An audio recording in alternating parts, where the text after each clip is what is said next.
to keep this body, the Annamaya Kosha, the first layer of your eye, alive, active and fresh. Three tips. If you understand this, 3 is enough. First thing, there are 3 types of dosha. Dosha means, the dosha word cannot be exactly translated in English. Dosha means defects. You understand that much.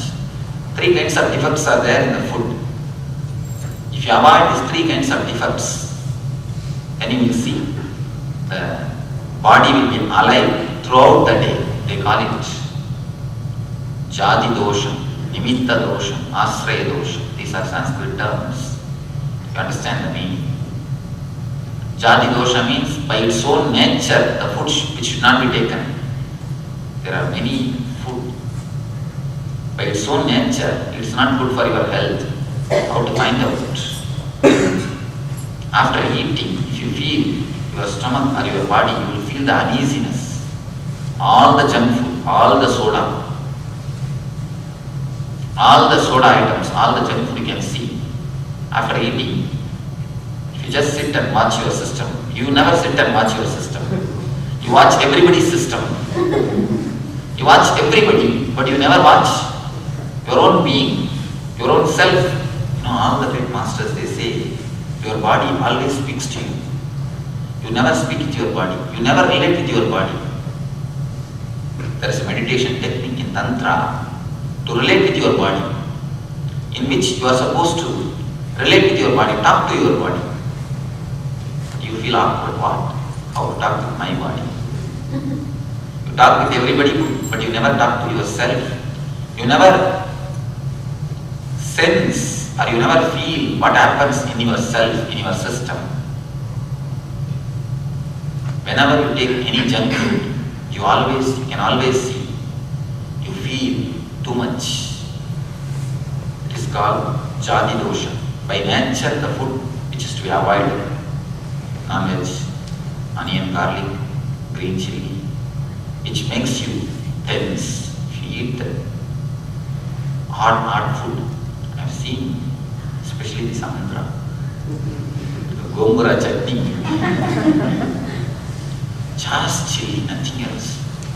Ice will be pouring. Their body will beg them, please leave me. But for the sake of tongue, not even they will touch like this. With all 2-3 fingers they will take and taste.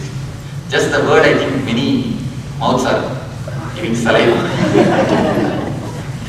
Just the word is enough, gongura chutney. Many mouths have started to be. Body just begs.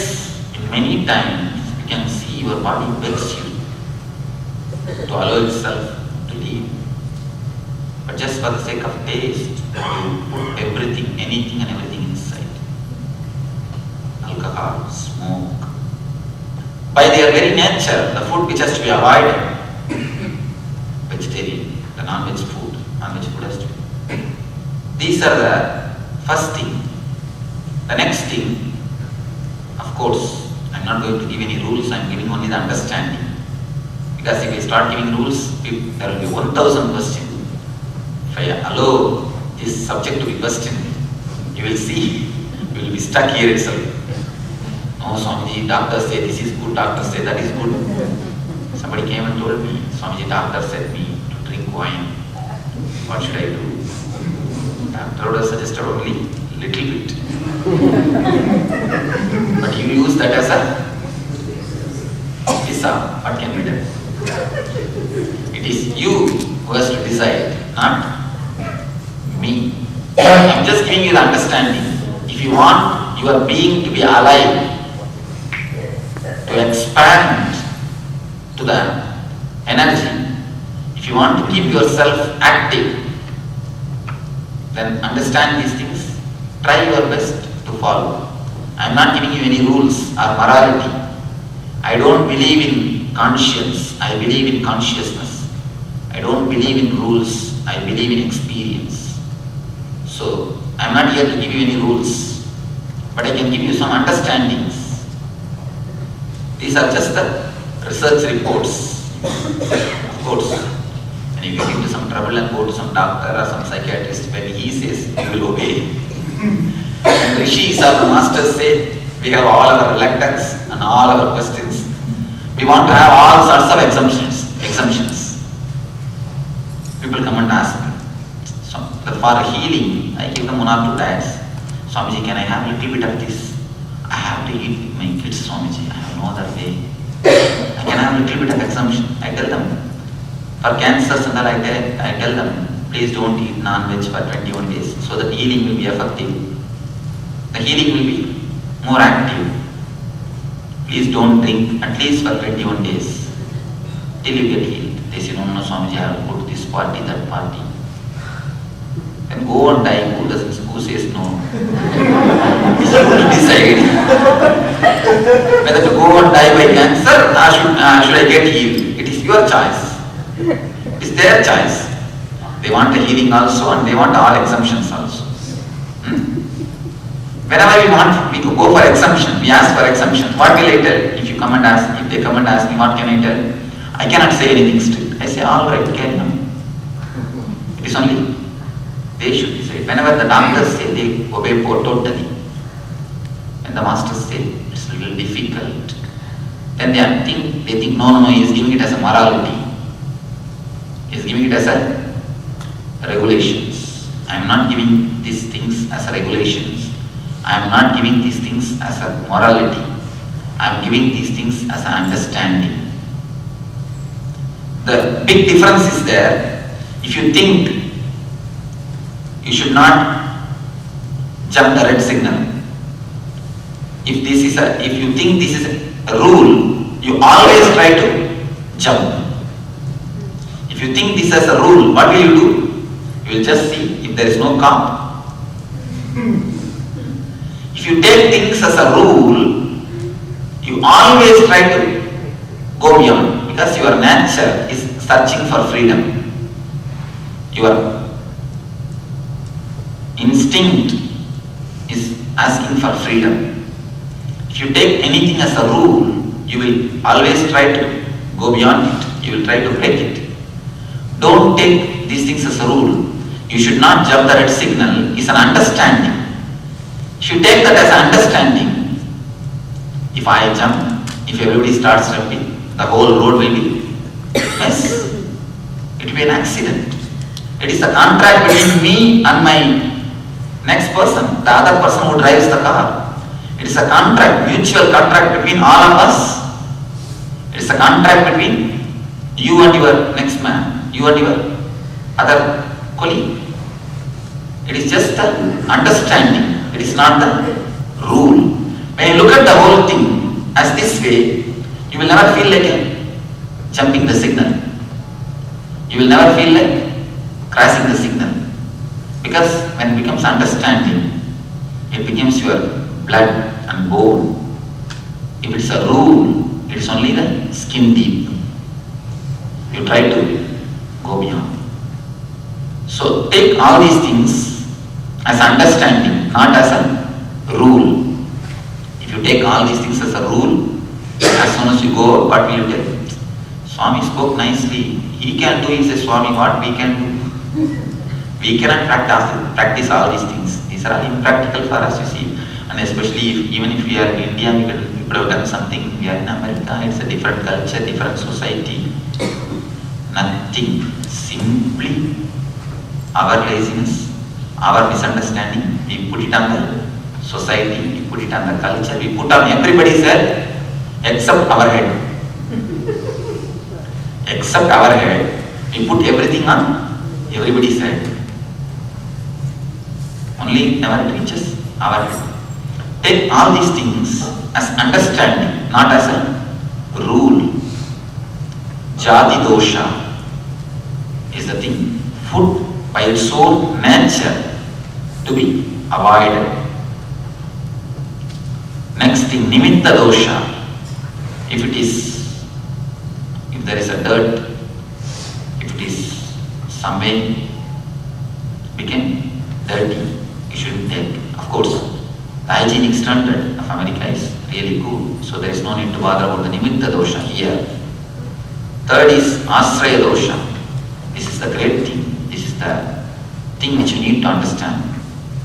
Never ill-treat or misbehave with your cook. Don't think it's a rule. Now, I read the report. There is a book called Mind Matters. In that they say, if you eat the food which is cooked by your enemy or a person who is not happy with you, who is continuously having negative thoughts about you, within 21 days you get ulcer. Within 21 days, your stomach gets disturbed. Please be very clear. They say it is not that when you cook, you put only ingredients, you put your thoughts also. You put your thoughts also. Your thoughts play a major role in all your deed. And one more thing they say, the same physical, the physics experiment in the physics, the same experiment done with the same instrument, in the same temperature, with the same things by two persons shows two different results. By this they come to the conclusion, the person, the thoughts, the being also plays a role in the outer activities. Your thoughts do have a major effect in all your deeds. And whatever you touch, Ramanuja says, Ramanuja is a great acharya. He says, don't eat the food cooked by wrong persons. Don't eat the food touched by your enemy. It's not that it is given as a morality. You need to understand one thing. Your thoughts play a major role in your deeds. And not only that, you radiate your thoughts. That's why with some people you feel naturally attracted. With some people you feel just by one seeing or twice seeing, you feel as if you want to know about that person. As if you know him for a long time. You wanted him or her to be around you, or you want to meet them again. For some persons, as soon as you see, you feel like escaping. You somehow wants to run away. Even if they come, you say thank you. You just move, walk off. Why? With somebody you fall in tune. With somebody, you just run away. Thoughts radiate a special mail. Thoughts radiate a special light. It is called aura body. Just around your body, your thoughts just emit energy. So don't think thoughts are dead things. They are alive energy. Whenever somebody touches some food, their thoughts also enter into that food. So, if you eat the food cooked by a person who is not happy with you, what he will be thinking when he cooks? He will be only cursing you. I always tell them, never disturb your cook and the driver. Of course, here the problem, no driver, so no problem. Never disturb your cooks. Never misbehave with them. Give them all your respect and keep them always in a good mood. Keep them always in a good way. Because when they cook, don't think they put only the ingredients, they put also their thoughts. Jadi dosha, nimitta dosha, asraya dosha. When you understand these three basic things about the food, I'll tell you in the English, the nature of the food and the hygienic. Food should be totally clean. Third thing, main, the food should be handled only by the person who has got good thoughts. In the same way, If you cook always with the divine name in your heart, or the good thoughts in your being, then you will see the whole house will have a beautiful, happy stomach. They will have nothing, no problem in the stomach. And even if you have to go and eat in the restaurants outside, before taking the food, any food, just meditate for a few minutes. Set the positive energy to the food, then you take that food. You will see your body feels light. Your body feels very light. When you take the food which is cooked by a person who has got negative emotions, you will always see you are affected by it. One more thing, this is the main thing to be understood. Whenever you eat, how to eat, the attitude of eating. That's a small story. Once a king went to a Zen master and asked, "Master, I heard that you are a great enlightened man. You are always happy. You are so joyful, radiant, alive. You just emit energy just by your presence. We feel so happy. What you do, what is the practice you do to reach this state, to be in this state? Tell me, what kind of meditations you do? What are the spiritual practices you are observing?" He said, "What practice? I eat when I eat, I sleep when I sleep, that's all." The king could not understand. He asked, "Please give me a little more explanation." Master says, "No. When I eat, I eat. When I sleep, that's all. This much only is my practice. I am quite happy." Actually, when you eat, you don't eat. When you eat, at the time only you bring all your worries, all your troubles, all your planning. Just imagine, remember the scene of your eating. Quickly grabbing, that's one thing. Next thing, you will be having all sorts of planning mentally. What to do next, where to go, how about this, how about that, everything. Except eating, your mind does everything. Your mind does everything. Your mind never enjoys, or your mind never feels the food. Your mind never feels the food. Your being never feels the food. You just grab the whole thing, you just put it inside and fill your body over. When the Upanishad says, "Annam Brahme Inavyajana," food is God, don't waste it. If you eat without paying the attention to the food, you are disrespecting the food. It is just like throwing into the dustbin. When you throw it to the dustbin, you don't bother what is there in the plate. The same way, when you throw it into your body, into your mouth, if you don't bother what you are eating, what is the food, if you are not sensitive to the food, what is happening? Again you are just misbehaving with the food. That is what is the right word. If you eat without enjoying it, without tasting it, if you eat thinking of something else, you are disrespecting the food. You are misbehaving with the food. You are just wasting the food. Nothing else. You are just wasting the food. When Upanishad says don't waste, they say eat with respect. But you never do it. Understand this one thing. Whenever you eat, that 10 minutes, 20 minutes, give it for eating. Give it for eating and give it for drinking. You will see, first thing, the food becomes tasty. Next thing, your body becomes alive. You will not feel the heaviness.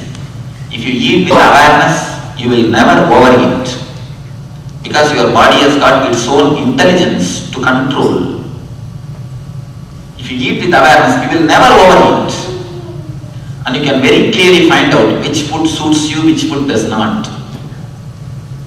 If you just eat with awareness, that itself is a great meditation, nothing else. You don't need any other technique.